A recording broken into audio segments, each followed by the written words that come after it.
Good evening, November Foxtrot, and welcome to the show. As you join us live, Lance has just dropped something on the floor. Scared me. I didn't notice it was teetering on the edge, and it just went. Ah! Yeah. We can now hopefully finally hear Andy because his microphone's been playing up. Hello, Andy. We can. Hello, Andy. Hello. And we're joined this week as well by Verage Airsoft, who has been in the chat for the last couple of weeks as well. You might have seen him throwing some questions in, but we have the absolute privilege to have him on the show tonight. Yes. We're going to be talking about all things Airsoft, MilSim, Sweden, EU, just all of that stuff. So steady on. Not going down that road yet. So I'll give Verage a chance to kind of that is a massive mug, by the way. So we're having a bit of a cup off here. I feel quite inferior now. I'm just a small person. That's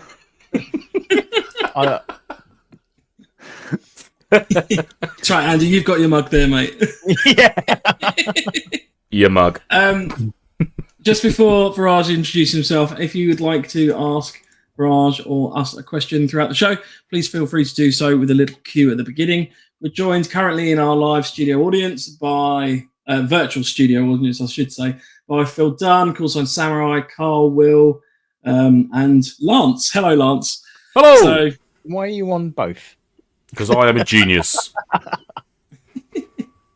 So, right, let's kick it off. So, Verage, do you want to tell us a bit about yourself, how you got into Airsoft, what Verage Airsoft is, and also let's introduce Airsoft World a little bit as part of that, because I know that's the exciting project for you. Okay, let's. I'm gonna hold it. I'm gonna keep it as short as possible, and for people that know me, that's gonna be the hardest part in this show. Because I like to linger off. It's totally fine to just tell me like, "Hey, Rob, just stop. This was not the point that we were talking about." Because I will go off point really quick. You're going to fit in really well here, then, mate. Don't apologise for that at all. Well, perfect. So I'm Rob. My full name is Robrecht, but nobody can pronounce that, so most people just call me Rob. My last name is Verage. That's where my name comes from, Verage. I know people call me Verage or Verage, or I think the coolest one was Veracci. I love that one. That was Veracci. Yeah, that's Italian undertones. It was in Italian, yes. So I started playing in Airsoft in 2006, coming from a gaming, playing Battlefield 2, and then seeing that you can do this in real life. Well, like most people started playing Airsoft that I know.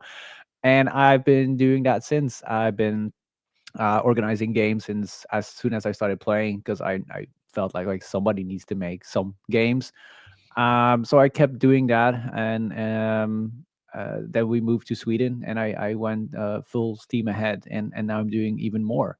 And there is a lot of stuff that happened in between that I don't even know where to start on that, but there's a lot of stuff that you can find on my channel, where what I did and where I came from. And the organizing part was always something that I was very passionate about, because I like making games. In Arma 3, I was also a Zeus, so that's basically the same thing as an organizer. You make games to make sure that people have a good evening. Then Arma, but in Sunday games or MilSims, it's the whole day. And then I started noticing that things were missing, and in 2009 we made our first platform to unite organizers, and then it grows in another platform 2014, and now it grew into Airsoft World in 2021, I think. And now we are I think there's 77 different countries present. There's over almost 12,000 airsofters, and we're communicating with 30 different countries on a monthly basis, and we're creating European Airsoft Federation. There is so much stuff happening in the background that we might go into a little bit deeper, but not too much. Otherwise, this is going to be a whole episode about Airsoft World. And even though I'm very passionate about it, and I love talking about it, and I think that everybody should use it, and I'm trying to find people in the UK that wants to join that, because UK is a place that I really struggle to find some people in that wants to. That's because we're all miserable. That's why we don't like talking to each other. It's the weather. I blame it on the weather mostly. Fine. But yes, we try to bring as much stuff together, and I'm a community person. And if you open up my website, you're gonna see that my slogan on my website is Airsoft is not just shooting the other guy. And then a little bit below that is states that I just love creating community. And I feel Airsoft the community is such a strong and good community. And we need to keep that. Even though with Facebook, it's been shit and been bubbles going everywhere because people like Facebook, they don't like Facebook, they want to go to Discord. And you create little hubs everywhere, and then they die and they don't connect anymore. So it's like, new one dies, new one dies, new one dies, but years. And that is just sad because we could be a lot more if we just bunker down together and create something bigger and better. That's what I want to do with Airsoft World. Very much our ethos as well. I like so that. yeah, it's good. On the same page there. I'll join it. I think we shall. I think we will indeed. Absolutely. So, talking of, you say you sort of started playing in sort of 2006-ish. So, did you jump into the world of MilSim straight away with that, or did you start off as like the classic skirmish player, buying everything out under the sun, and I don't rolled it from there? 2006. When I try to explain that to people, what Airsoft was in 2006, they don't understand that. Like face protection wasn't a thing. Modding your rifle wasn't a thing. I think Classic Army was the hot thing because it shot 320 FPS because Tokimori was 280. Then the Chinese market came with guns that shot 400 FPS, and then we needed to start chronoing because the first games, who remembers chronoing on any game? Is like, yo, stock? Yeah, of course stock. Because I remember my first rifle, because I was one of those guys apparently that started off with a sniper rifle. Well, it was the cheapest one in the store, and that's why I bought it.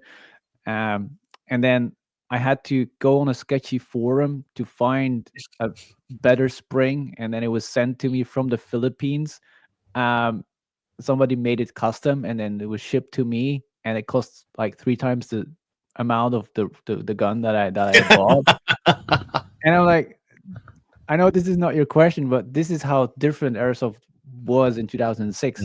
There was no organizers doing this. Well, there were a few, but there was no Facebook, or there was, but it wasn't massive, was it? No, like we had no idea what was going on in other countries, except there were some bigger forums. Like I think Arnie's was around for the UK market, and Belgium had one bigger one, but besides that, there was nothing. And like big MilSim games, it was always a few people going as to the military side of games, but not like Airsoft MilSim games. It was military simulation, which as close as possible to the military simulation, but not focused on the Airsoft part. It was like, oh, I want to be as close to the military as possible, but the fun part was not really there.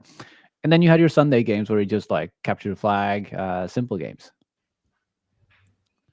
And then later on, I think my first big game was Burgit. That was an eye opener for me.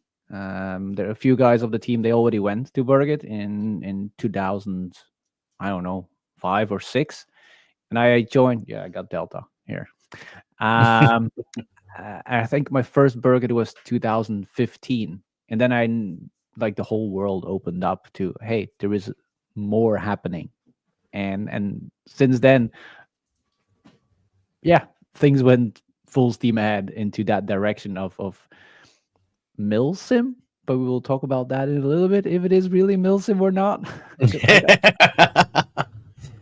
Because I don't. We were chatting before the show about the whole how MilSim is your MilSim calculator thing that we're looking to obviously make at the moment. So we have something out and about that we're kind of getting beta tested and comments put through, because obviously the whole, how MilSim is your event. It's such a loaded question, because event organisers, for starters, won't want to answer because there's a risk that it could make their event look bad. even though the whole point is that it's not a score system to say if your event is good or bad. I just feel the need to reiterate this because I've had a lot of chats about this. He's got to justify himself. Yeah. But there's a lot of feedback that sort of said, you can have a really good event, but have a low score on this MilSim thing, and that completely, it's not a score of how good your event's going to be. It's not a score of how intense your event could be, because you could have an event where you're meant to be staying in a barracks, whatever, but you're out on stag for 16 hours straight. That doesn't mean it's a good event, because it could be a really boring stag duty, but it's still it's trying to just give a score to that. So Verage is going to be having a look through. I'll keep calling you Verage. I know your name's Rob, but I'm just going to keep calling you Verage. But Verage is going to be having a look through it as well, and having a look and see what we can do with the whole. Because it really interests me on how people see certain things, and because of the community around Airsoft World, you start noticing that you can have differences in a country, but then you go to the Eastern Europe, where they have a whole different way of looking at airsoft. Because in our Eastern community, not Western community, where airsoft is seen as, this is bad, we don't want to be linked to any military stuff. If you go to the eastern side of Europe, there is they embrace it because they want to prepare people for what is coming or might be coming in the future. If you say that to the people here, they're like, you're nuts. But I know events where they went to schools and they were like, hey, you want to be part of this simulation where we play, and they had a whole student hall of people playing civilians. The next day they went home because they raided their sleeping barracks with grenades. They wanted the experience, and they got the experience. But if you do this here in Belgium, or if you did it in Belgium, you would have police coming and arrest you for whatever reasons. But there, it's normal. It's in their culture to be more prepared. While here, it's no, you cannot be linked to any military group. If you start training for things, you can be seen as a paramilitary organization. So if you start looking to different countries, there is so much difference. And it's the same thing with Airsoft and MilSim. If you go to the East countries, they're like, we want hardcore, as real as possible, basically training. While MilSim for other people is like, I just want to be the Americans in their Air Force base. I want to go to McDonald's. This is the most. There goes our entire American listeners today's show. I'm sorry, but what part of the military you want to portray is also important in what MilSim that you're creating. If you want infantry, definitely. Special forces, Navy, or Air Force, apparently they don't do anything. So I'm only dissing on a few people now. That's fine. But I know in Portugal, or I think it's Portugal or Italy, they do MilX, which is military exercise. And it's 5 days. They're in a base. They do boot camps with airsoft rifles. And in the end, they do a big test with a duo team. And you need to do a very, very difficult tour. And you need to shoot targets. And then you get ambushed and stuff like that. But that's over 24 hours or something. So you have 3 days of preparation in barracks. You sleep in barracks. And then you have that big finale at the end. I don't think anybody can handle that. That is going to MilSim. Well, maybe 85% cannot handle that, but they all want to be MilSim people. I'm like, it's very difficult to explain MilSim, and I'm really interested in all the ways possible. So I don't think we need to explain it. We need to explain what the event is that people want to go to, and if you tell people what the event is, they can make their own decision. As long as you don't oversell it, which is happening a lot on event organizers. Like, this is the most hardcore MilSim you're gonna do. Like, why?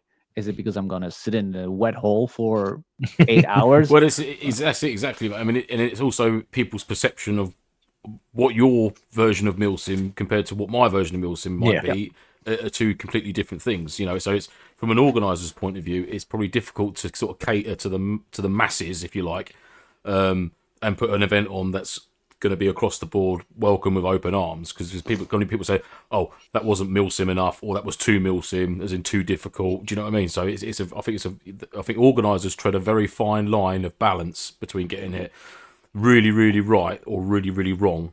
I don't think you're ever going to please everybody. I think that's just the way it is. It depends on your player base, isn't it? Absolutely, you've got a player base that doesn't want a full immersive weekend or whatever. They just want the skirmishing. Then you could put on the best cracking MilSim there is, but that's not going to cater to them. You know, I think Burgett is doing a very good job on that, and they give you the option, or you go into a unit that is more specialized, and then you're going to be out longer, you're going to embrace the suck, basically. But then there's also the infantry doing infantry tasks, but you cannot expect, if you're in the infantry, that you're going to do the special forces tasks. And sometimes they are similar, but as a special forces unit or whatever, your recce or reconnaissance, or I know it's a big debate with you guys. It's no debate. It's recon. It's recon. No, I don't mind reconnaissance, because that is an actual thing. But recon is the short version of reconnaissance. Recon is nonsense. I'm sorry. You have nothing to apologise for, mate. You've got it right. It's him that's an idiot. Fine. Yeah. But then you also have mechanized for people with the vehicles, and you choose your unit. And last year I was company commander, and the unit was a little bit too big. I had 175 people under my command, which was 5 platoons. And the problem with that was that people had different styles that they wanted to play. And we start very early in planning. So we already started planning 2 months ago. So we have monthly meetings with leading people, HQ, up till the game. We have monthly meetings with my company, and then platoons have monthly meetings. HQ has monthly meetings. So there's a lot of meetings to know each other's face. And also to start learning what you want to do on the game, how you feel that you want to enjoy the game. And then last year, we just said, you know what, I'm going to make 4 infantry platoons that are the same. And we're going to have one good squad in each unit, and the other ones will follow a little bit. The problem with that was that you have squads that want to go very hard, and then you have squads that stay in the base because they were tired from the day before, which meant that I was always going out with half platoons, or my 3rd platoon, for example, was in the end, it was 1 person, the platoon leader. And I changed that up completely, because this was how you should do it in the military. Like, this is, I'm going to tell you what you're going to do. This is how you're going to do it. And then you come on site and I'm tired and I don't feel like going out. So you basically fuck over your half of your platoon because you don't feel comfortable going out. No. So this year we tried something else, and I have no idea if it's going to work. And I explained this to some people, like, I have this idea. I don't have any military background, but I do want to try this.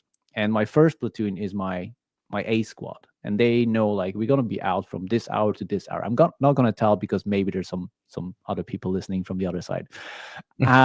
OPSEC, mate. OPSEC. Yeah.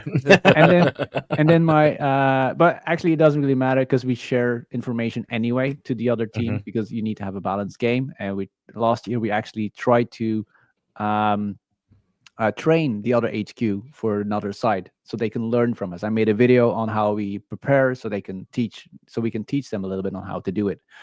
Where was I with this? Okay, now I have 3 platoons. One is the A, second is the B, and the third one is C. Hopefully I don't have the C, because the C is like people that don't really care. They just want to be there for the experience. But there is no difference anymore in the infantry. You have special forces, you have infantry, and mechanized. But in the infantry, it's people that really want to go out all day. But all day, don't forget, it doesn't get dark there. And all the basis of game for 6 hours. So that means that there's 18 hours of game time, which is insane for people to realize. Lovely. That's what we want. No. I can tell you day 4 is shit. Because it doesn't get dark. It fucks with your mind. You start on the... Three platoons. So A, B, C, and the A one is I know I'm gonna have a full platoon out. The B, I hope I have half a platoon, and C, I don't count on them. And they're gonna be moved from platoon to platoon if they like, oh, you don't feel comfortable going out with the whole group. Like, I'm fine with that, but I'm gonna lower you in a different category because you're not up for what the other people want to do. It's not that I want them to feel shit that they cannot handle it. It's I want them not to ruin the game for the other people. Mm-hmm. And it's me as a company commander that is responsible for the game for all the people. And I'm going to make sure that you have a good game in your capabilities. I'm not saying that you suck. I'm just like, you are not up for this, which is totally fine. But I don't want you to ruin the game for those people that are ready for it. Mm-hmm. And it is a very controversial thing to do because you're ranking people from, hey, you can do this a little bit or you can't.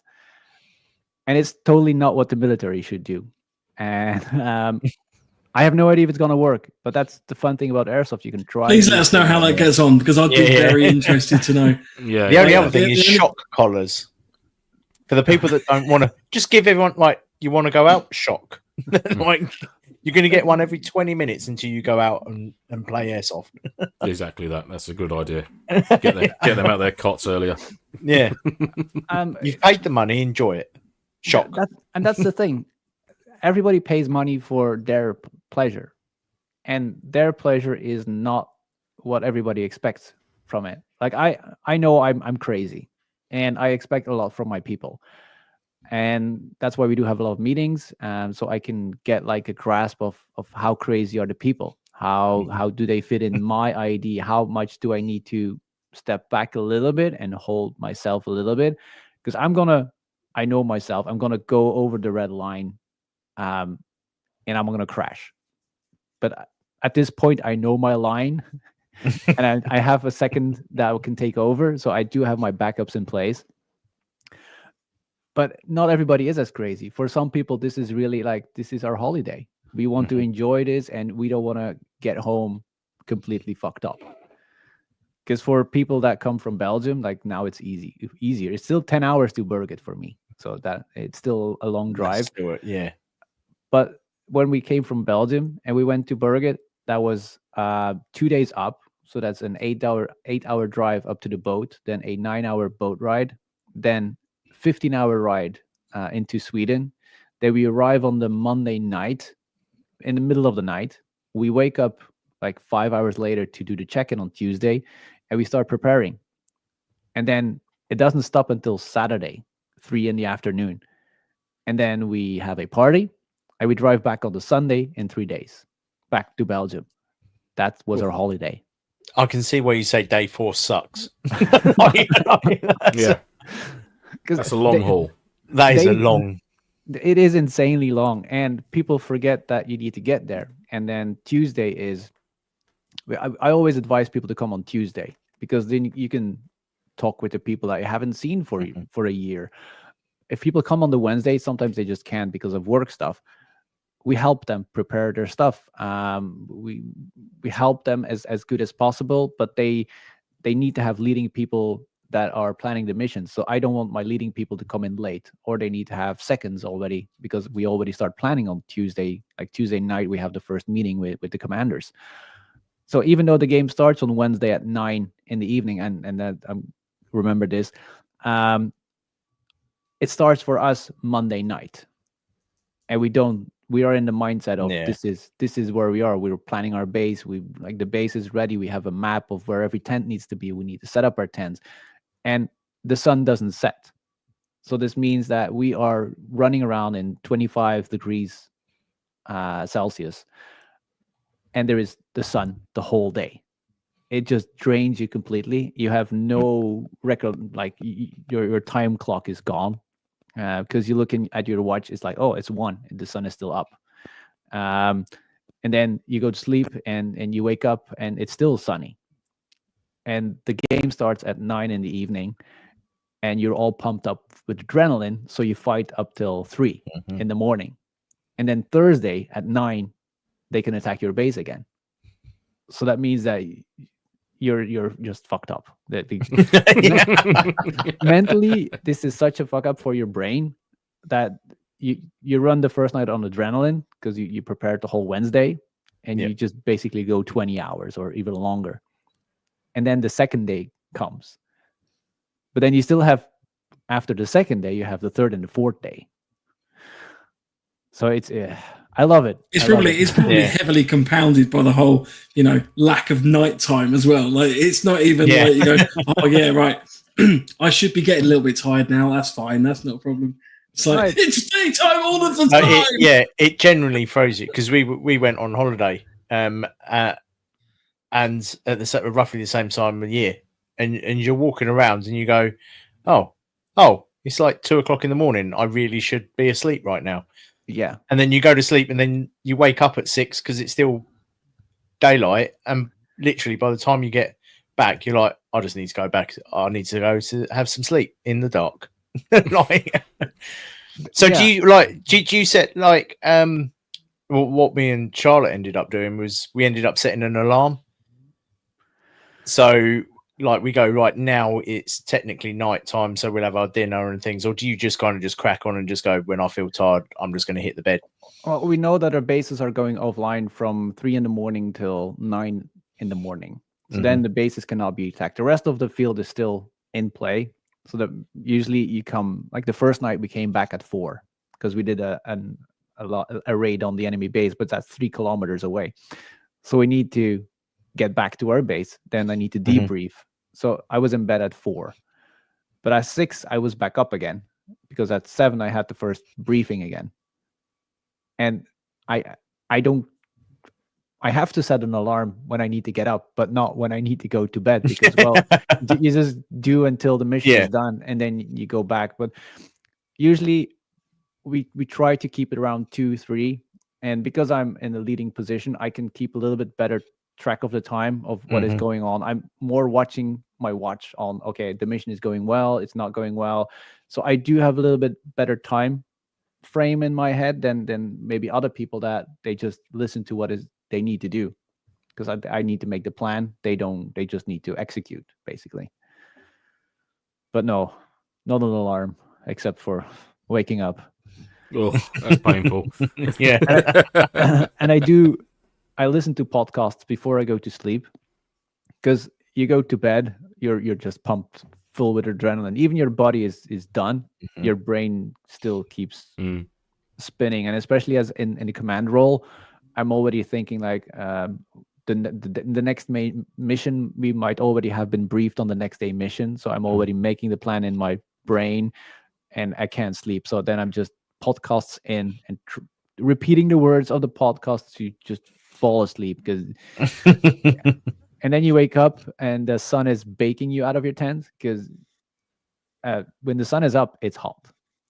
And you cannot sleep in a white tent. It needs to be a green one. And the last years we were sleeping in a sand pit, so it was sun the whole day. So you can't even be in your tent during the day.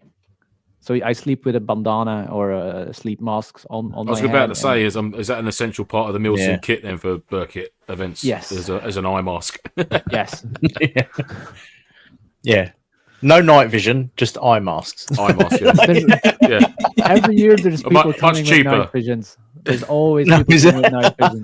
Is there someone always cutting about with a night vision binocular on, even though it doesn't get dark at a Burkit event? Have you witnessed that? I can't remember. Not in my group. If I see it, I just tell them not. What are you doing? Shot collar. See the robots. Because at Burkit, and it's another controversial thing about MilSim is gear. People want to look the part. People want to wear what the real soldiers wear. At Burkit, still here. I don't care what you wear. You wear what is comfortable. You wear what is not going to wear you down as much as possible. I don't want you to see. I don't want you to wear real plates. Like, you're going to be tired enough. Don't worry about that. You don't need to train during Burkit. You need to train before Burkit with your plates, and then on Burkit you need to make it yourself as comfortable as possible. Because all the walking, everything is going to hurt. Like I have bruises on my hip bones because of my belt. It's after 3 days, it's everything is gonna hurt. I know Lisa; she's skinnier than me. It's in her name, and she uses tape on her hip bones for the friction, and it's things that people that go to MilSims, they don't really think about that because you don't have to worry about that because most of the MilSims are slow and we're gonna do this now, we're gonna attack, we're gonna wait a little bit. Burger is insane. Like we attacked the bridge for 4 hours, like 4 hours of non-stop attacking a bridge. Yeah, that's pretty mental. You're constantly running around. Everything is gonna start hurting as much as possible. So I always suggest to people, don't wear plate carriers, just wear a chest rig, so you can have a ventilation system. Because 25 degrees, sun all day, you're not drinking enough, you're not eating enough. It's not the first one that just goes down on dehydration. Like, what's the other word that you don't have food in your body? You go down. Like, you don't need to overdo it because it looks cool. Just wear the stuff that works and wear as little as possible. I don't want 10 people in my unit wearing stoves and stuff. Like, divide that weight over people. Make it so comfortable as possible for you, but you're still good enough to go the whole day. Yeah. That's one thing that we preach quite a lot, don't we? Is you've got to pick the right gear for the environment that you're going to be fighting in. Like, if you're going to assault a building, then maybe throw on a plate carrier and your hard hat. But if you're going to be, like you said, running around in baking hot sun and you're going to be out in that for 4 hours without coming back, then 100% wear a chest rig, have a backpack with a little bit of food and a little bit of water in, and just make sure that you are comfortable. Because, like you said, the last thing you want to do is end up face first because you haven't drunk enough water and you've sweated for 4 hours. It's we with the team. I thought it was so important to have food and have the right food. I don't know. I think it's a Belgian brand. It's Ethics. They do a lot of sports foods, and you're gonna hear Delta drinking. He's always loud drinking, and we had an evening where we invited the guy from the brand, which is a nutrition brand. They have all kinds of powders, nutrition stuff, but it's all for top sports people. So we invited him, and the guy usually gives speeches to Olympians and all those people that really take care of their body. And he came to our building, and I already explained him a little bit what we eat. So okay, I eat MREs because I like them, and they keep me going. It's a lot of nutrition. And then he was like, "Okay, you have your trip. How do you prepare for your trip? Food-wise, well, not okay. What do you eat on the way up there? So we stop in McDonald's. We stop at the gas station and we buy like the sandwiches with mayonnaise and whatever. Okay. So you come on site. So how do you prepare then? Well, there's a kiosk and they sell burgers. And I prepared him a little bit for this, so he was ready for it, and he made a whole plan for us, because this is not something that you usually do. You don't play for 4 days. Like the only thing that came close was like the ultra runners that run 5 days or something. Right? Yeah. But all the other people, they have a full day of exercise, and then they rest. But we don't rest. Yeah, you have your rest day. We go back on the next day, and then we sleep not enough, and then we go again. And he was really interested in how everything went, and so he gave us a whole package of. I suggest you do this. And there's 3 things I still use. And we use magnesium for if you don't drink enough water, because you're not going to drink enough fluids. even if you drink, you're not going to drink enough.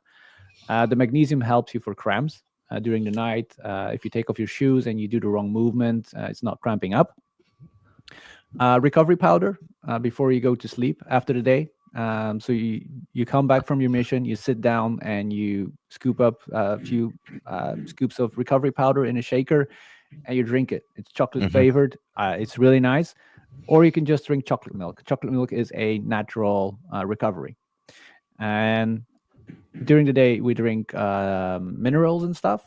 That is in a bottle, half-liter bottle on my belt.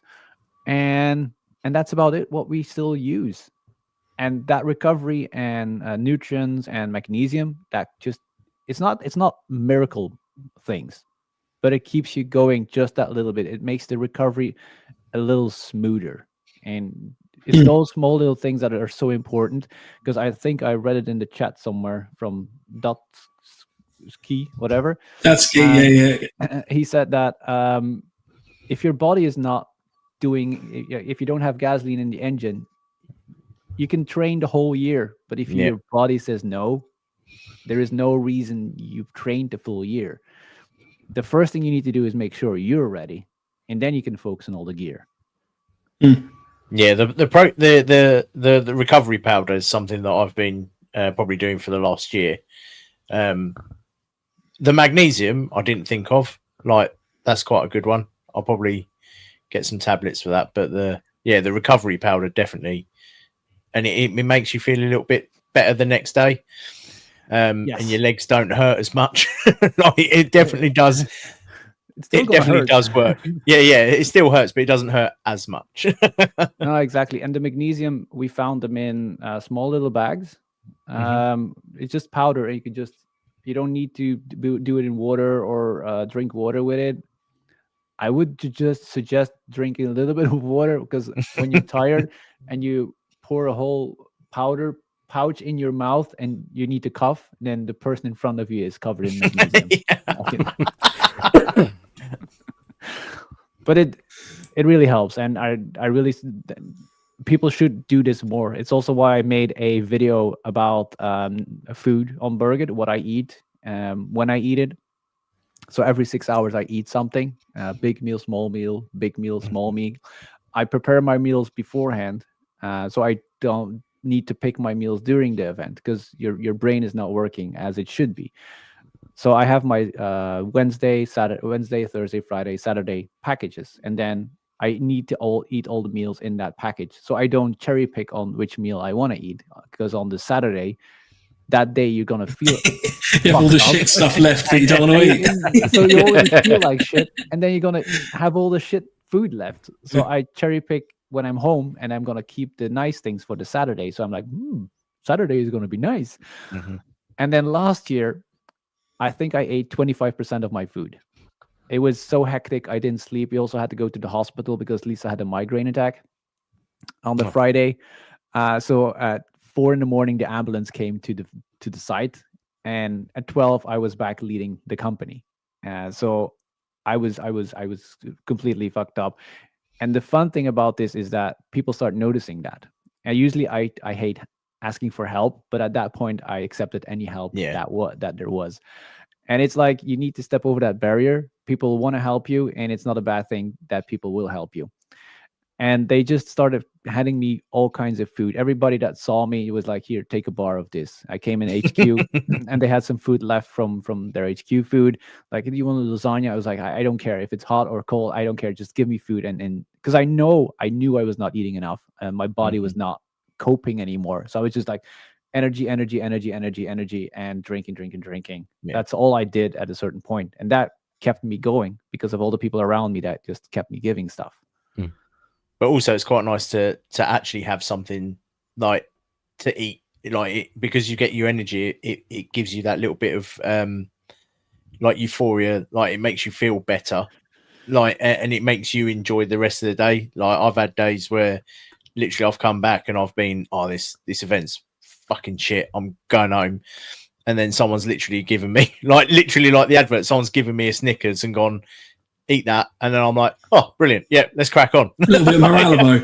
It's amazing how many like events we've been to when you see people that sort of like Not to sort of like get the superhero sickness where it's like, oh, I don't need a drink, I don't need food, I'm just going to crack on, and then like within the next hour they're just sort of like on their belt buckle crying because they've got no energy, can't go anywhere, got a massive headache, massively dehydrated, and it's just like, and like you said, obviously you're a section commander or team leader or whatever it might be. That's like part of your main role is making sure that you guys or girls are getting the nutrients, drinking enough water. It's just another pressure on you as like as one of the senior team members of an event to sort of keep an eye on people, make sure that they're getting the nutrients and the water and that they're taking on, and when they're going out on a patrol or a tasking, that they've got a couple of liters of water, a little bit of food on them just to keep them going. Because I've been many times, and I've always seen it a lot with snipers at events, where they go out with the minimal stuff because they don't want to be nice and quick and cut about and that, but they've literally got next to nothing. I mean, occasionally you might see one that's rocking a gillied up camel bladder, which is better than nothing, but sometimes I have seen guys go out and it's been baking hot summer event with no water, no drinks, nothing to replenish themselves with. And it's just like, lads, that's really dangerous. Come on, be sensible. Do you think it's a mentality in the airsoft community that people are not seeing this as how physical it actually is, and I think people forget. I think people just have too much fun. It's the same way that my daughter forgets that she needs a toilet, and she's only 3, right? But she's having so much fun that she forgets her own basic physical needs. And I think it's the same with airsofters. I think they're out and about and they're patching it through. I agree. But going through the ceiling, and then they go, "Oh yeah, shit! It's 9 hours later. I haven't eaten all day." But I mean, on the flip side, I do agree with you. But on the flip side of that, I think some people who would turn up to events, as soon as they enter the gates to the AO, they for some reason an awful lot of common sense seems to get left at the gate, and they sort of, when they leave, they pick it up and carry on with their everyday life. But when they come to an airsoft event, common sense seems to disappear. I mean, that's sometimes. Sometimes there's airsofters that do not have common sense. No. So they're all right then, because they can turn up. If they turn up without it, then they haven't got to lose it because it's already gone. Yeah. But no, I think it's. I don't think people are doing it on. Well, I hope people aren't doing it on purpose. But I think it's more along the lines of what Mike was saying, that like I've done it. I've turned up and I've said I've spent 180 quid for this weekend. I don't need to go back. I don't need to have something to eat. I want to be out here doing stuff, cracking about. And then you go, oh, but I've brought nothing with me. Yeah. And I get that, and I totally understand that. But at the same time, you must be able to sustain yourself. Now, even if it's just a couple of litres of water and an energy bar or whatever it is might be that your diet allows you to eat, or whatever, whatever your choice of food is whilst you're out in the field. But, I mean, like I said, I've seen so many players at events have actually ruined their event, or it's been to the detriment of their team because they're now suffering with dehydration, or they've got a bit of heat stroke or whatever it might be, and they've got to get them back to their fob or to their patrol base, and it's sort of like pulled them off of their mission or their tasking because they've got to deal with this sort of like real life casualty almost, because they haven't had the foresight to sort of prepare themselves before going. I mean, it's like if you go to the beach for the day, you take a cool box of cold drinks, of snacks, of beers and food and whatnot, and all you're doing is laying on a beach, occasionally going in and out the sea. But then you go to an airsoft event, which you've got to be tabbing about for however many hours, carrying heavy equipment. But yeah, I know I don't need to take anything out in the field with me because I'm a superhero. And that's what I meant with, is it a mentality thing that people don't practice that? They will practice their gear, they will practice everything, they will prepare everything, and then suddenly the most important part, that's not cool to prepare for. But it should be like, I try to stamp it in my brain, like every 6 hours I need to eat. Absolutely. It's like muscle memory. It's the same like shooting people. You need to practice and you need to prepare that, because you go into a state, like you say, of this is so cool. Yeah. But you need to be able to jump out of that state and be like, or your friend, and I think Mr. Aggravation said, like, it's the 2IC's job. It's basically a social control thingy that everybody needs to take care of the other person. Like, hey, did you drink? For sure, 100%. And this year we focus a lot on team leaders, on trying to get the team to work together. Because if the team is working, That means that they are working as a small group and they will take care of each other as a small group. And that counts for everything. It counts in combat situation, but most importantly is taking care of each other in emergencies and make sure nobody get lost, make sure nobody gets injured in a bad way, because we're still doing this for fun. And even though people go over the red line, and I know that, and I do it myself, I'm not I'm the same as any other person. But I know I have my 2IC beside me. I know I have people that I trust beside me, and they will tell me into my face, like, Rob, now you need to listen, and now you need to sit down and sleep. And I will be angry and I will be grumpy about it. But when they tell me right into my face, like, no, you're not going to do this because of this, this, and that, I'm like, okay, you're right. Let's sit down and relax. And then it's not, ego should not be in the way of that, because now you're talking about safety of your own life and your body, but also all the other people. You might potentially, like Lance said, that you're gonna ruin the game for other people because they need to drag you out. They need to bring you back to an emergency post, and they're gonna be sucked out of the game. Don't ruin the game for other people. Don't ruin your body for a game. Prepare as much as possible. And I think that's the biggest thing on bigger games, because I have a whole video about different types of games, and Burgit for me falls into a simulation type of game, but it falls under the big games where a lot of stuff is combined into one game where you can choose different roles and tactics and stuff like that. And on those big games, especially the longer ones, it's the duration and the exhaustion. Yeah, that's the correct word. Yeah, we're good. That's gonna kill you. It's not gonna be the people that are shooting you that are they're gonna hit you, but that's not gonna kill you. No, exactly that, for sure. I mean, there's always like with that Falklands event that we did a few moons ago now. I mean, it was literally entering the AO with your Bergen, your main backpack, and your belt kit, your webbing, whatever it might be. It was pretty much just webbing and Bergens we had. But that was us then out in the field to sustain yourself. So we had all our rations, all our water, all our cold and wet kit, any other provisions that we might have needed. And obviously then the object of the game was to establish a beachhead and then push out from there. And then every objective that you took, you had to then hold for a certain amount of hours before you could move on to the next one.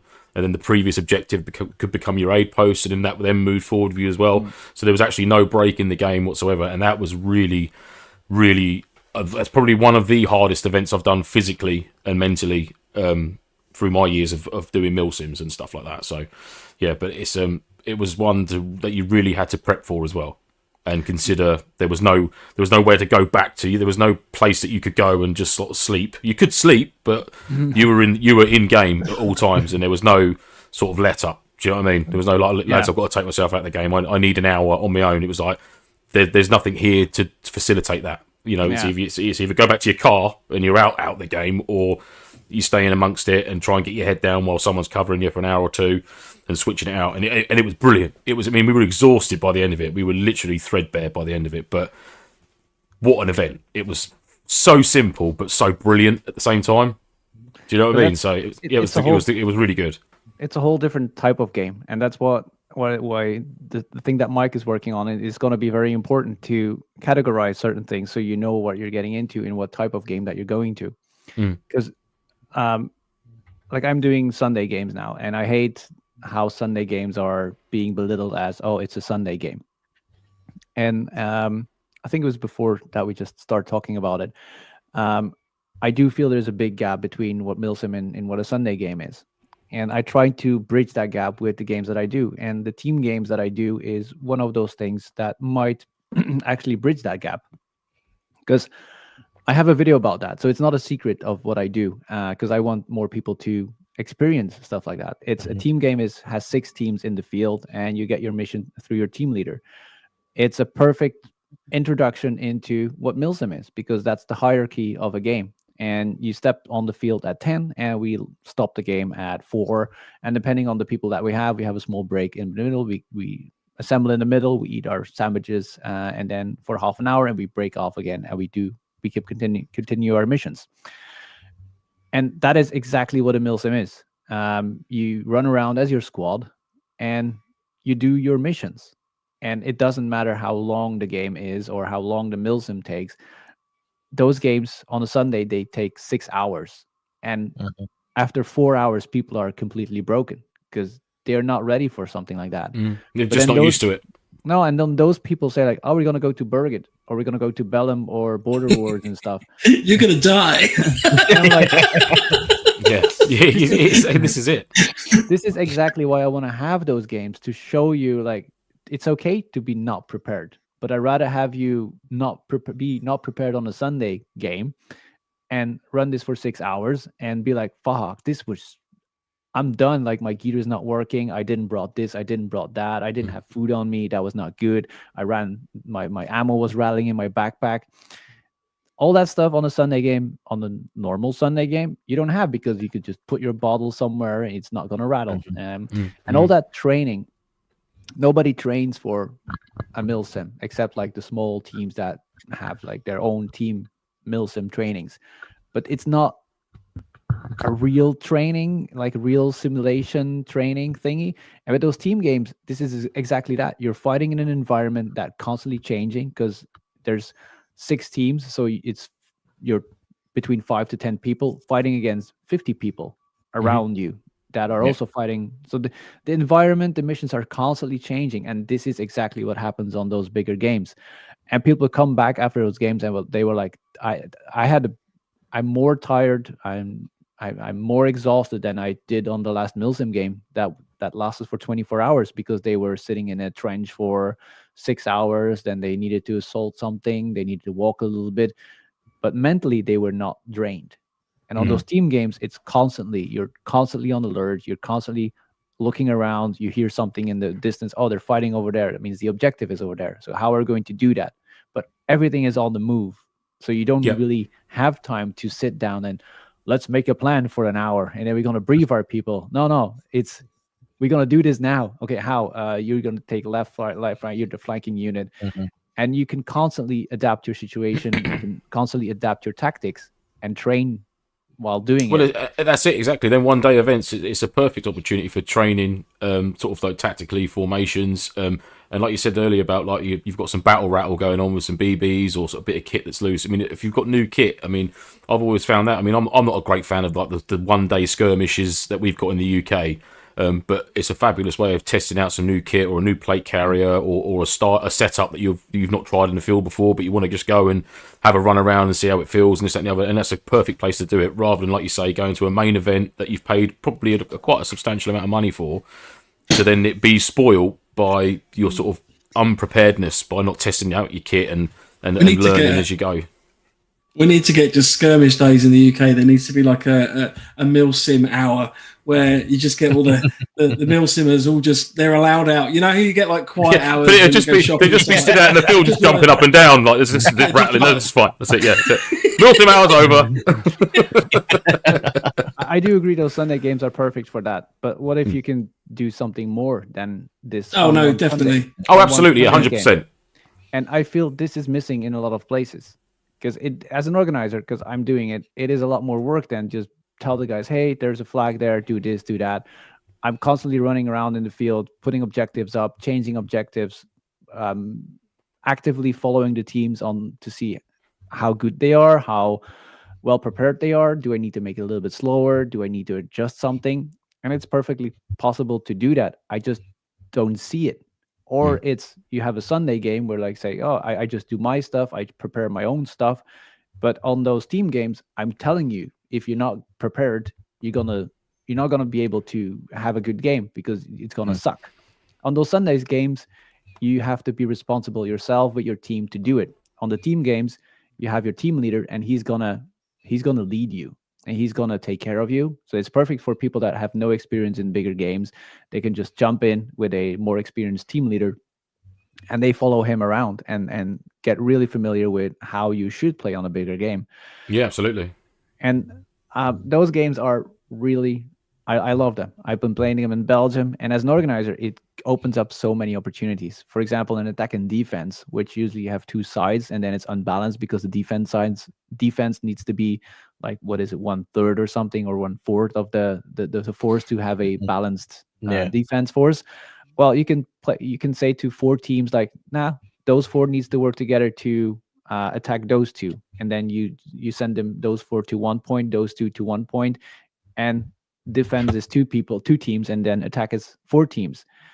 As an organizer, it's hell to organize all that stuff, but we use RS Alpha, and I just put points on the map like, hey, this is your defense point. Attacking forces go to your attack location, and the team games are also fun because it's a unique respawn system, because you want to keep the team together, because nobody, like on a Sunday game, you get shot, you go to the respawn, you lose your team, and then you're all by yourself, and then you try to find them again, you get a new contact, and blah blah blah. We all know how it goes.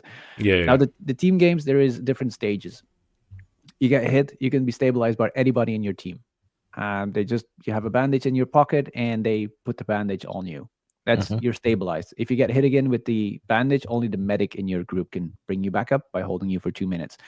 Now there's 1 medic in each team, and his task is removing the bandage again. So he can hold you for 2 minutes, and he removes the bandage again. So that means that you're 100% up again. Like you can get hit again and take the bandage again, but that holds the team together. And the team leader can decide like, okay, we have 10 people here. We have 4 bandages. Okay, let's take 8 minutes to heal up completely, and then do a full force attack with everybody that is fully healed up again. So if we get in contact, we can quickly stabilize that person again, instead of losing them 2 minutes while the medic needs to work on him. Yes, good idea. I like that. And then there is also a respawn. So if you get your bleed out and nobody comes for you, you can have your respawn, and every team leader decides where to put the respawn flag on the whole map. He can decide wherever he wants to place the respawn.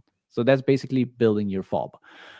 So he placed the flag. Now any enemy team can, if they see your flag, they can take your flag, and you lost your respawn. So it's a tactical decision for your team leader to place that flag in a good position, or close to the objective to be a little bit more advantageous on the objective, or a little bit further so you can keep your spawn.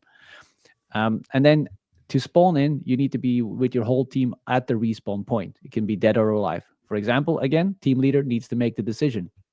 If he lost 3 people and they're at the respawn, he can decide, okay, let's pick up our boys or girls at the respawn point. And then they have to get away from the objective, but regroup again, and then move again with the full team. And then if there's 1 main spawn, if they lost their small flag, they can go to the main spawn and take a new flag and restart their respawn thing. Right, yeah. Because we've got similar events in the UK where we have a deployment bag basically on it, which has got a flag in it, and you can place it. It's like a mobile spawn point, like you just mentioned then. And obviously, if the enemy team find it, they just tuck the flag back in the bag. Yeah. Someone goes back to respawn. Oh, flag's been put away. So then that's got to be then collected and moved to a new location. So yeah, very similar. But yes, it's a really good method. It's really good, and it keeps the game flowing as well. Yes, and combine all those things creates a very dynamic game where you stick together with your 6 to 10 people, which never happens on any other airsoft game. And I do hope that more people start using this system, because it prepares you for what happens on bigger games. Because usually there is a way to bring people back. You might have 2 heals. You might have different respawn rules and stuff like that. And another reason I want to do those games is because my squad leaders on the last games sucked. And even though they tell me like I can lead a squad, I'm sorry if there are squad leaders listening from my previous games. You know that you sucked, okay? It didn't work out. You weren't just a bit bad, you sucked. Yeah, you were really shit. Yeah, shot collars for you. They all told me like, oh, we can do this. I have my team. We're ready for this. They were not, and they ruined the game for me as a group leader, as a company commander, as a platoon commander. And I'm like, I don't want to have this anymore. I want to be able to see that you actually know what you're doing. So you know what? If you want to be a team leader in my unit, you need to prove yourself to me and come to one of my games as a team leader and show me that you can actually lead your team. And I can follow you around. I don't want to call it the Verage stamp of approval, but I kind of want to call it like that. I'll call it that. Just do it. Do it. And You need a proper I'll stamp. give you a patch. No, you need to be branded. Branded. But it's also, if you have better team leaders, games like Burget, Bellum, Battle Group in Finland, other bigger games, they will just have a better flow because the team leaders know exactly what they're doing. And right now, there is no threshold. There is no, however you say that you are a team leader. And you can be totally shit at it. You can think that you're the best, but you have no idea what you're doing. And in Airsoft, there is nothing. I don't want to make it sound elitist or something, but you need to have some skill if you want to do something. And now everybody can do whatever they want. And it's like the Wild West in Airsoft. And that's how it has been forever. And that's fine up to a certain level. But if you, like me, if you're leading 175 people, you want to be able to trust your people below you that they do their job. Because it's not, I'm there for fun. No, I'm there for your fun at that moment. I'm still going to enjoy myself as a company commander, but my main responsibility is Somehow. I enjoy yelling at people. It's fine, but it's my responsibility to lead and make sure that you have a good game. This is my main responsibility. I take this task and I do take that really, really seriously, and everybody in the leading position is responsible for the fun of the people below them. And a lot of people in leading roles, they just want to wear the stripes, the stars, or whatever that it is, to be like, oh, I was a platoon commander. I was like, good on you.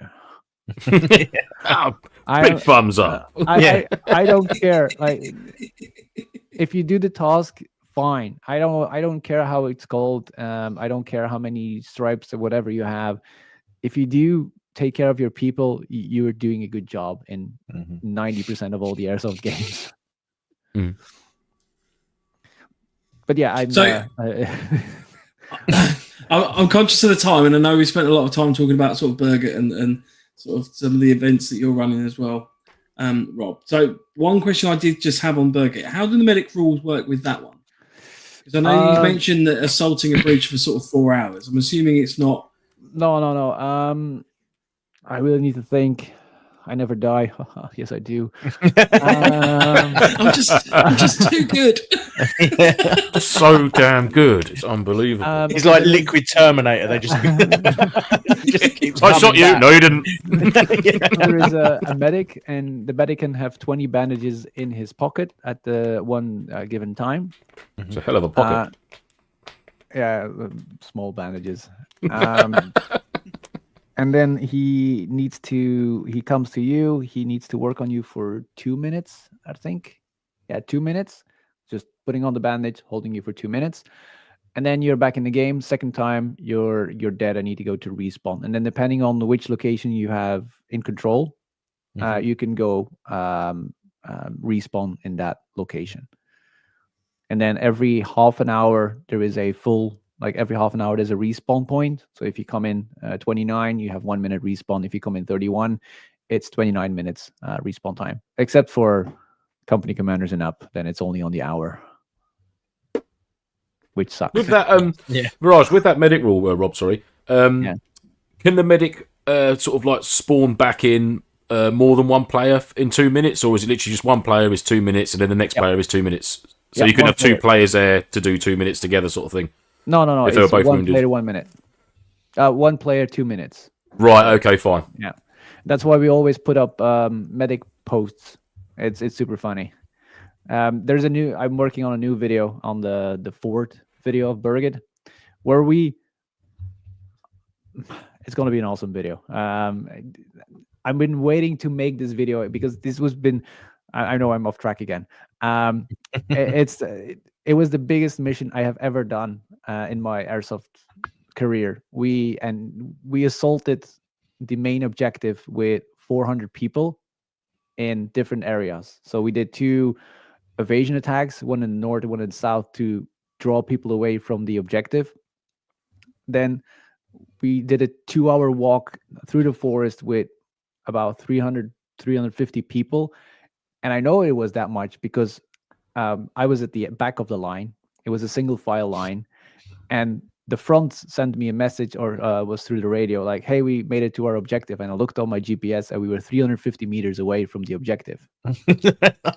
Wow. So that was 350 meters of single file people walking through the forest. Nice and quiet. Yeah, it was it was insanely quiet. Everybody was ready for this. We had 3 companies working together through radios. We had our last briefing 50 meters away from the objective, and then you need to there was 350 people hiding in the forest quietly, and they didn't detect us. Afterwards, we heard that there was civilians playing civilians. They were sitting in their chair, and they were like, "This is weird. We don't hear any bird anymore." And that was what gave us away for the civilians, because there was no birds chirping anymore, because we were everywhere. And 5 minutes later, we attacked from 3 different directions, full force. People call it Normandy landing, because it was a sand pit that we stormed out of the forest, and there was bunkers on the sand. So we had to storm over open area with machine guns covering as much as possible. Cool. Very cool. I lost my first platoon in 1.5 minutes. So that was 35 people gone in 1.5 minutes. Second platoon went in, and then I would come to the medic station. We put up a medic station, and my reserve platoon was manning the medic station to bringing the wounded people to one collection point, basically. And that's where all the medics do all the work. And then they form a new group, and they just go out again. That was insane. That coordination between that amount of people and the silence of people, they were, it was insane how people were disciplined we need to do this mission, and everybody was like focused on, okay, we need to be silent, and up till the end. And my guys were lining up in the forest, and it was like, okay, 10, it's go time, and they went, and then all hell broke loose from 3 different directions. And I have to try. That does sound pretty cool. I'm getting goosebumps at the thought of that. So very envious. I hope I get some more camera footage from different angles, because it was chaos. When I stepped on the sand, it was like half of the people were dead. It was dead rags everywhere.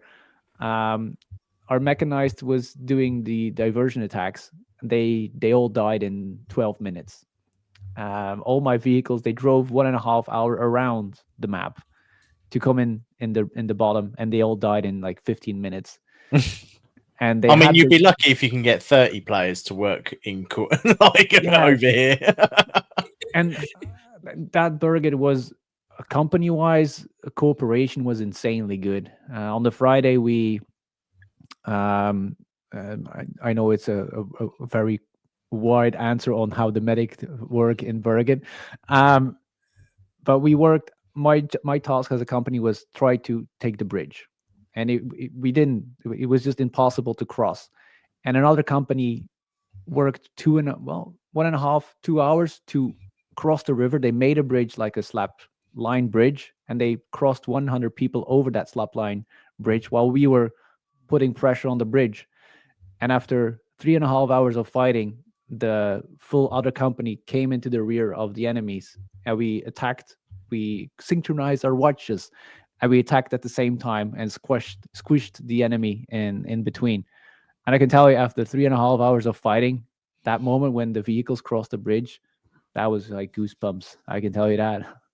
Yeah, I bet that was cool. Very cool.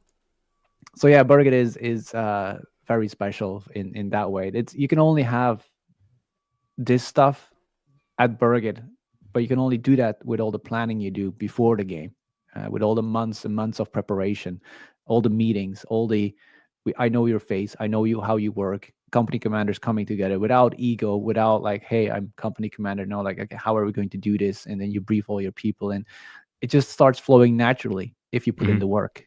And that's what's, I think, is happening on MilSims. There's a lot of ego in the way, and like, I know how to do this. I was in the military.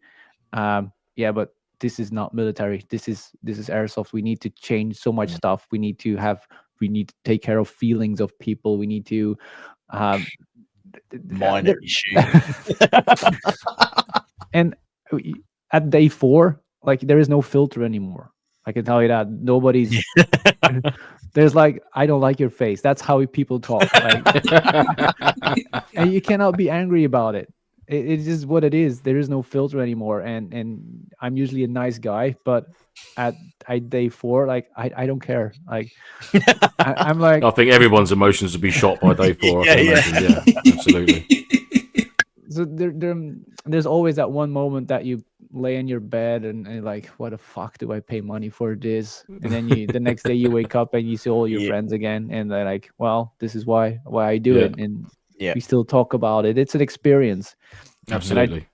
That's why I want to support Burger as much as possible, even though they have been struggling lately to get more players to go to the game, because they have been declining a little bit in quality, and now they're going up again. They have been doing this for 21 years. So it's normal that like the routine got in there, and now they're really trying to do a 180 and doing better again. And the last games were, I really enjoyed myself a lot more again. And I want to help as much as possible. And now that I'm in Sweden, I help them as much as possible. I help them with communication with all my experience that I have now, because I've been doing this for almost 20 years now. I mean, it might be a challenge for the three of us to do a full week event, what with work and also significant other halves who might get a little bit frustrated. We're the bosses. Yeah, right. We all know it's not, but it's fine. I mean, maybe we can kind of have a chat off air at some point about potentially how we could get over to that, because it does sound like a cool event, and if we could work something through that, definitely. Oh, it sounds amazing. Yeah. I mean, we do an amazing catering section. Absolutely. Yeah. Got that nailed. Yeah. So there'll be Rob with his leading the forces. There'll be the medic station, then there'll be us just with our portable cooking van following up from behind. Yeah. Steak and eggs, baby. Steak and eggs. It's also important. I know at Balam there was one person in charge of the food for HQ, and they had magnificent. Like we came in. This one's been to an event and had a blooming chef looking after him for the whole event. I had a 3-course meal laid on for me because I was OC. That was a Vietnam one, wasn't it? Yes, I was very well located for. Yes, I thoroughly embraced the role immensely. His own little chef in the middle of firefights, busy peeling potatoes for him. That was brilliant. That's perfect. And there's one event that I wanted to quickly touch on, because it's I started rolling out my own event series, because like I said, I've been missing Sunday games. It's fun. I like to shoot, but that's just, I'm easy.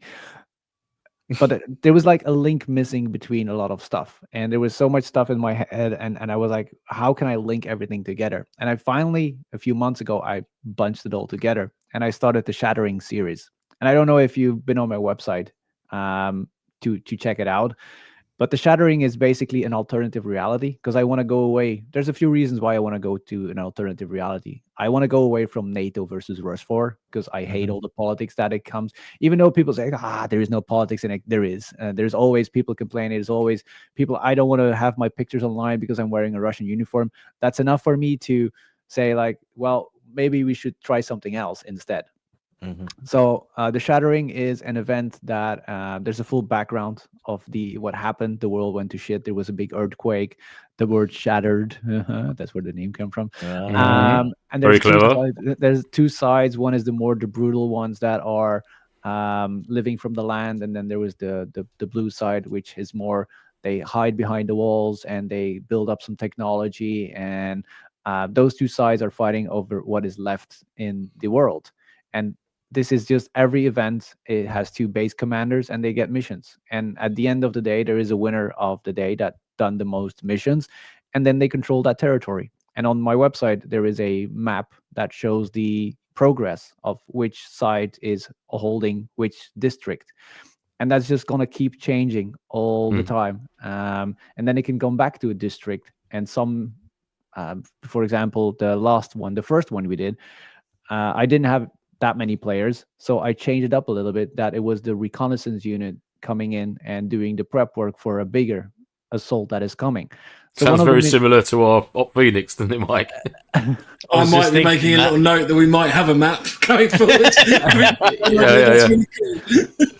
And then obviously copyright from Verage. Yeah, absolutely. And then they planted some explosives in buildings, and then in the next one they can use that. Like that might be 6 months away. Those buildings will still be rigged with explosives, and then on that game they can blow up a building in that district for the infantry that is coming in and fighting over that building. And everything is linked to each other. There's always a battle report after the game that affects what's coming next or might not affect because it's in a different district. So that is all linked to each other in a non-real way. Everything is fictive, and I want to have people to coming to games with red scarves, red parts of their uniform, just to be part of the red team or the blue team. Not just armbands. It's totally fine to wear armbands, but I want people to feel like connected like to gang colors type things. Yeah, sure, yeah.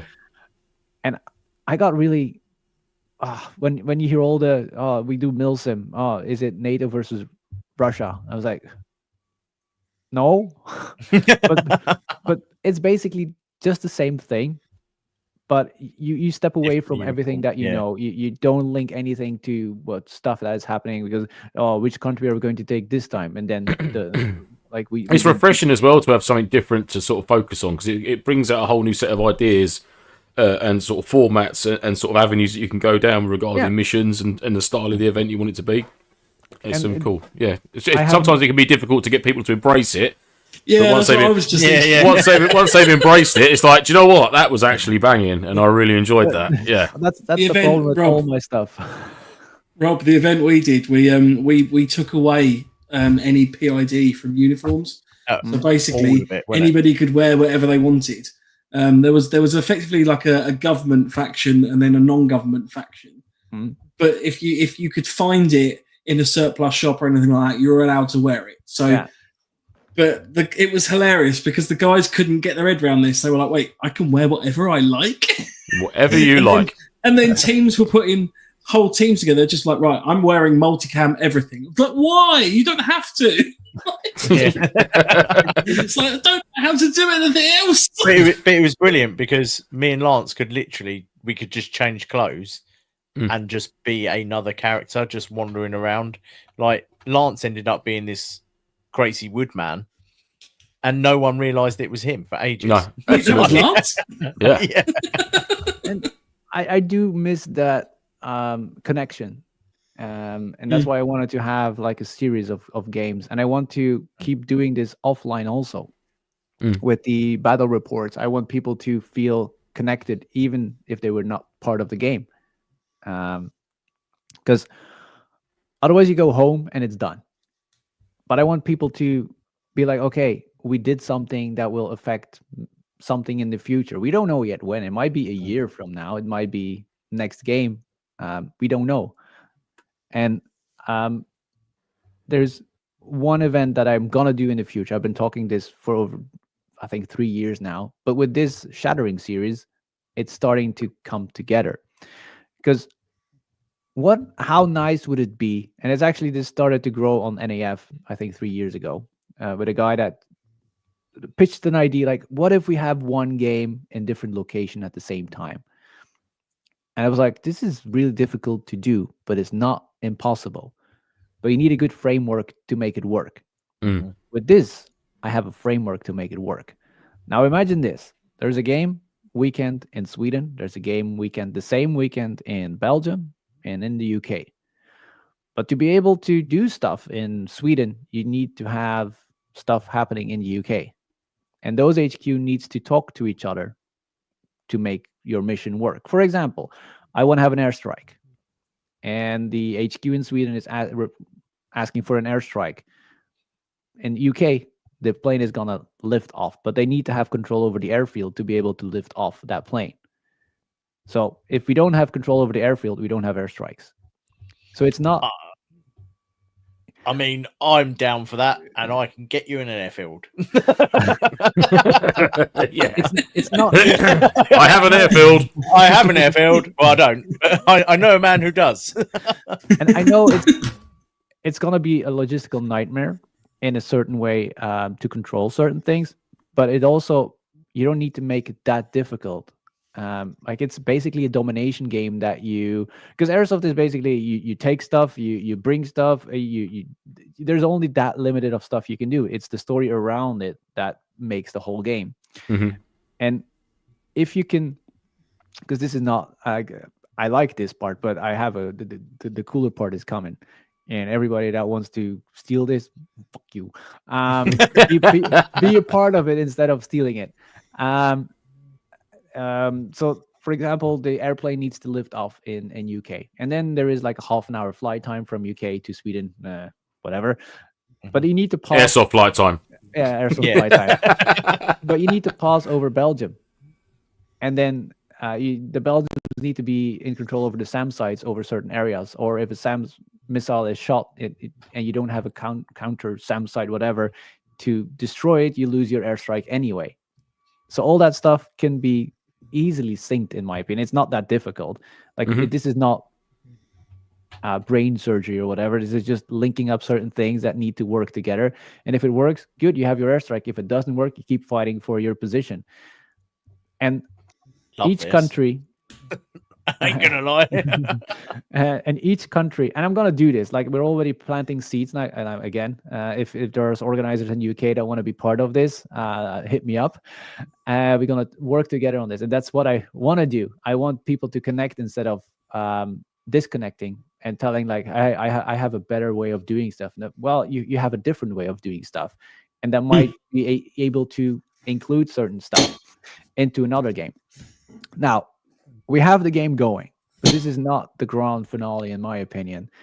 People need to be connected, and people need to be able to follow stuff. What if you have media teams in each country following the game and making news broadcasts every hour of what is happening in a different country? Like a quarter past the hour, there is a news broadcast in UK.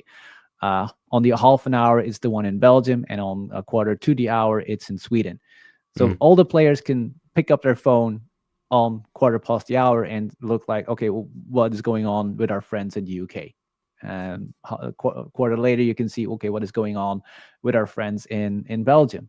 Are they still in control over the airfield? Because you could make that a live running feed, almost like BBC 24 Hours, like literally. Because if you've got enough events going on around the world, then you could theoretically just have a live. Well, you're literally doing it now. Podcast system where we could. and that's what I want to go to in the future. That people are not people that are playing the game, but people that are following the game by all the info that they're getting. Same as they are people now following the war in Ukraine, and they're telling their story about what is going on. I want YouTubers to be like, hey, we're gonna give you all the updates from what is going on. There's a snippet from this country, there's a snippet from this country. And that's why I think Airsoft World again is such a great thing. We need to work together in a certain way. And slowly I'm building every connection that I can, and game wise, network wise, legal wise, to be able to have this working. And this event can only work if all the pieces are falling together in a certain way. It's not something you can be like, I'm going to do this, because everybody's going to be like, no, this is not possible.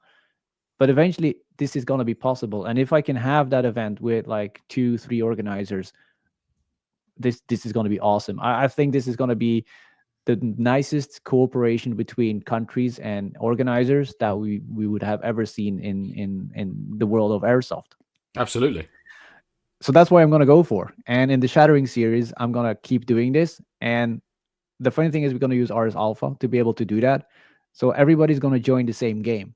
So you will be able to see all your friendlies in UK, Belgium, and Sweden running around on the map, because they're going to be in your team. They might have a different commander, but they're still going to be in the same RS Alpha game. That's very cool. Yeah, that's wicked. So take my name. Just write it down on a bit of paper. Put it once. I'm in. I'm done. Yeah, I'm sold. So I do hope that maybe not this year. Maybe this year we're gonna have a first test game with a friend organizer that we're gonna see how things are going, and then I'm already talking to some media school people that actually study journalism, because you cannot get a better training for journalists to be dropped in a war zone and in an airsoft game and do your thing and just broadcast everything. You have to bring your stuff. You have to, we can get you a room where you can stitch your stuff together, and then you make a news. Yes, it was like editing in the field for sort of like a field Yes. report. Yeah. And that's so many different parts that you need to pick from different locations. So now with the Airsoft World Games that are coming up, it's similar, but this is the competition part. So this is MilSim wise, if you want to call it. And then the competition part is doing the same thing. It's making a competition, connecting countries together. We're running in 4 different countries now already. Belgium, Netherlands, Sweden, and Portugal are running the games. It's a tactical competition game. And we also going to live stream it. And Cool. I want more people to be able to see what Airsoft is. I want to bring people into Airsoft that don't play Airsoft, but they are interested in Airsoft. We need to broaden the community so we can have more people pouring in. So we can have bigger games, better games. Organizers don't have to steal players from each other. They don't have to do bitchy stuff to have more players coming. We keep the community alive. The community is going to grow eventually, which only can benefit Airsoft in the long run. We have been hiding for a very, very long time in the darkness, I think, and we still do, because it's still a very niche thing. And I think we really need to spread out our wings a lot more in a controlled way. Yeah, absolutely. Couldn't agree more, mate. And that's what I'm going to try to do. We're unfortunately coming to the end of the show.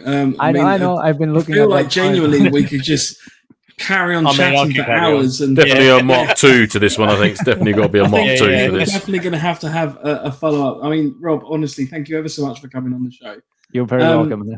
I've tried to collate as many of your links as possible into how people can find you. So I've got Airsoft. Oh, hang on. I did put spaces in there, but for some reason it's not put in there. It's just one solid string.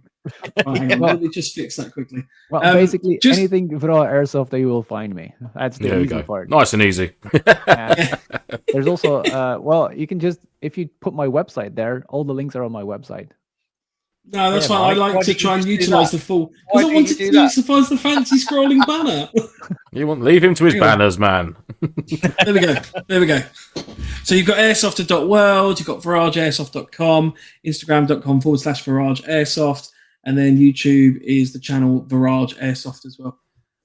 Yeah, YouTube is where, I think you're missing my Twitch and my Discord. Oh, well, I'm sorry. Oh, don't tell him that, Rob. Jesus Christ, don't tell him that. No, I have my website where I want all my stuff on my website, and it took me 2 years to, I think 4 years to create a website, because now I think I deserve the place on the internet where I can share all my stuff that I'm doing. That one. VerageAirsoft.com. There it is. Boom.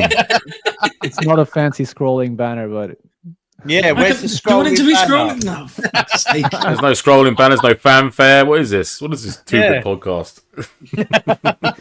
And I do want to come to UK again to play. Oh, there we go. Look at that. Thank you very much. But there's a lot of there's a lot of stuff that we can talk about. Like, we didn't even touch on the European Airsoft Federation that we're building. So there's so much stuff that I can talk about, and that's why I said, like, it's good that you have a time limit. There's definitely room for a Mark 2, isn't there? There is one specific thing that I wanted to mention this week, because this was some news that happened from last week's episode that lots of people have sent us. And I feel it's quite pertinent to what you were saying about, the Western nations not really wanting to kind of get involved with war, etc. There is a thing that came out on the British Forces News, which is defence chiefs are targeting the airsoft players in an attempt to boost military recruiting targets, which if you actually read into the article itself, it doesn't really talk too much about actually recruiting airsofters, but what it's talking about is trying to get airsoft equipment, imitation firearms, and industry experts to boost recruiting targets on that front, because they can use the weaponry with a lot more safety. There's a lot, less cost involved. Absolutely, yeah. And that's what they're looking. But there is a current contract up to 120,000 out there with experts within the target games and equipment to industry, where they are looking to incorporate. Yeah. So it's an interesting one. Maybe if there is more involvement with MOD, the British MOD, or other nations as well, I can see that's the sort of thing that will bring airsoft equipment in two ways. There'll be the super high tier stuff that just goes even more high tier. That'll be like, this is the stuff that the army's actually using at that point. As well as the low tier stuff, you'll end up with all the cheap knockoffs and the repros and things like that. But this is the thing: as stuff evolves and develops, that's how industry moves on. So it'll be interesting to see what comes out of that. So. It will be indeed. But there is not is there like UKAPU? UKAPU? Yes, we have UKAPU, which is the UK Airsoft Players Union. Is it still active? It is, yeah. Yes, yeah. Okay, do you know? I can't tell you any more than that. Okay. They don't do a lot. I was going to say they're very rarely in the limelight. All right. I think they had their AGM, so I do know that they had their AGM recently. If you know which who's was in there, 1st of March, they had their AGM. Send me a name. name. That's fine. Because I tried to connect to UK, and it's been UK is very disconnected on airsoft. On everything. Well, hopefully we can bridge that gap, Rob. So there we go. Yeah, thank you very much. We can be the channel tunnel. We are the liaison between Europe and Britain's airsoft. We are often likened to tunnel-like in that we're dim, very straight and boring, and moist. The occasional drip. The occasional drip. Yeah, the uncalled for drip now and again. I know a lot of UK players. I've been in contact with a lot of UK players, but it feels like you're always talking to one person. It's not like there's nothing connected in UK. It's like people have their favorite sites that they go to. People have favorite people that they like, but there's like no connection. And as soon as you start digging a little bit deeper, there's a lot of hate. I don't want to call hate, but there's a lot of I don't want to connect with those people because of this and this reason, instead of I want to connect with those people because of this and this reason. And I don't like that. And no, not many people do, mate, if I'm honest, but it's unfortunately it's one of those mentalities that we've got in the airsoft industry, I suppose, or in airsoft players world in the UK. It's unfortunately it's one of them. That's what November Foxtrot, we've got a community of like-minded people that we've been building over the years that we've been going, which is fantastic. And we try and link up at a lot of events as and when we can get to them. And we've got quite a few of the top organisers in the country for the MilSim events, weekend battle sims and things like that on board with us as well. And they sort of share the same ethos. So sort of in a roundabout kind of way, we're sort of gluing together certain factions, if you like, within the UK, which is nice to see some changes and stuff. So that's good. And if you can, I feel that I'm a lot of a neutral. When I come in somewhere, I'm a neutral person. And that's what with our software world, we also want to be that neutral party, that there is no I like you and I want you on my side. No, we are a neutral thing, and we are just there for the airsoft community, and let the player decide where he wants to go instead of already telling like, hey, don't go there, they're shit. Yeah, absolutely. Let the player find out that they're shit or that they're good, and instead of making that little bubble. But we're not going to go too much detail. We're already going over time. No, that's cool. On next week's show, we're going to be chatting about urban legends of airsoft and MilSim. So we're going to be collating both from the audience as well, some random, weird and wonderful things that you think you've heard that are right. So, for example, one of the ones that springs to mind is the whole UCARA license within the UK. We'll be dispelling such myths. But there will be some other weird, wonderful things as well. So, for example, obviously, don't drill holes in your rifle if you want to make it lower powered, or your barrel, or Yeah. So, if you have any weird, wonderful things that you think would be worthwhile discussing on the show, then please feel free to send to us in advance. You can get in touch with us on our email at nofochat@hotmail.com. Our Instagram is at November_Foxtrot_NoFo, and the website is novemberfoxtrot.co.uk. Sorry. You can also talk to us on our own individual Instagrams of at 9volt Airsoft for myself, at _Quartermaster for Andy, and at the _Punish1_ No, at the fuck's sake, I've ruined it. Sorry, at the _Punished_1_ for Lance. Thank you. It's normally really good, Rob. I think you've made him nervous, buddy, if I'm honest. Yeah. I'm starstruck. You use your scrolling thingy to put it in there, but you didn't. Also, as well, just quickly, we are currently running a charity event, or for us, we're doing the Great Tommy Sleep Out to promote awareness for homeless veterans, run by the RBLI. So if you do have a couple of pounds spare, please pop over to the Just Giving page for us and help us sponsor a homeless vet, or not a homeless vet, but help us get some money raised for them. Absolutely. We just specifically sponsor one person. One vet. Yeah. But yeah, if you can spare, like, just even a pound, we'll help. Absolutely. We are doing that this coming Saturday. Yes. Our Great Tommy Sleep Out. Yeah, we are. To raise awareness for homeless veterans. So yeah, that would be good if anyone could donate whatever they can, no matter how small. If you can't find the Just Giving, details are on Facebook. They're on Instagram. And if you can't find our Facebook or Instagram, you can find links to those through everything else that we have social. Yeah. And if not, you can always message us directly on our website and stuff, and we'll send you the link. Absolutely. Have we got to a point, Andy, where we've got to sleep in our boxes yet? Because I know that this was something that you were offering as a payment reward. Yeah, so for every £100 we spend, we will be losing a bit of camping equipment. Well, £100 we raise. I'm not spending £100 to see you in your pants. So every £100 that we spend, we will be losing a bit of equipment. So we'll be turning up with all of our stuff. And then if we manage to raise thousands of pounds, we may well be. Obviously, we'll keep it safe because it is March and it is cold. It's a bit chilly. Yeah. It's a bit chilly, and obviously we don't want to end up dead. So, No.